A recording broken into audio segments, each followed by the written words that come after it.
All of us can find information about Putin's teachers. Russian propagandists often like to show his German teacher, an experienced person, clearly proud of her student. She taught Putin German, but she could not teach him to be European. Putin graduated from Leningrad University with a degree in law. But how could this lawyer rule Russia in such a way that he ended up under an arrest warrant from the International Criminal Court? And for what? For the abduction of Ukrainian children. We know that Putin gained his basic notions of morality in a sports club from his coach.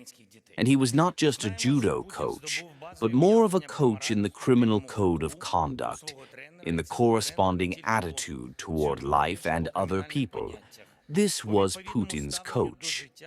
But then, how did it happen that millions of Russians who did not have such a coach have a similar mindset to their ruler?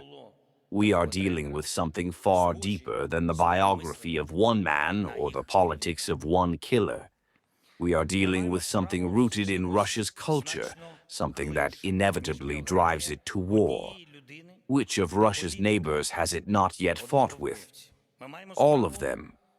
Even China, they once tried to humiliate and colonize.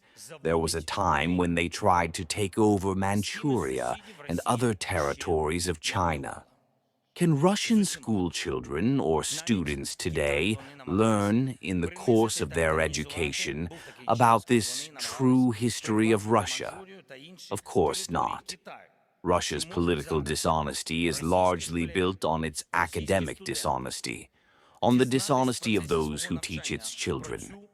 There have been numerous wars of conquest in Russia's history, but has Russia ever apologized for even one of them? Of course not. No apologies. Instead, Russia's confidence that new wars will go unpunished is based in particular on the examples like the one we see now in Georgia, where, regrettably, the behavior of those in power and their treatment of political opponents resembles Russian rule more than European governance. As long as Russian universities can count international criminals among their distinguished graduates, all of us, Russia's neighbors, must take care of our security. And if Russia continues in this way, we must all think about how to continue limiting its influence on our countries, on our economies, on our culture, on our media, on our education, on our children. That is why, when we talk about isolating Russia for the war, we are speaking of much more than sanctions alone. We are in fact speaking of self-defense, of preserving people and humanity in our countries.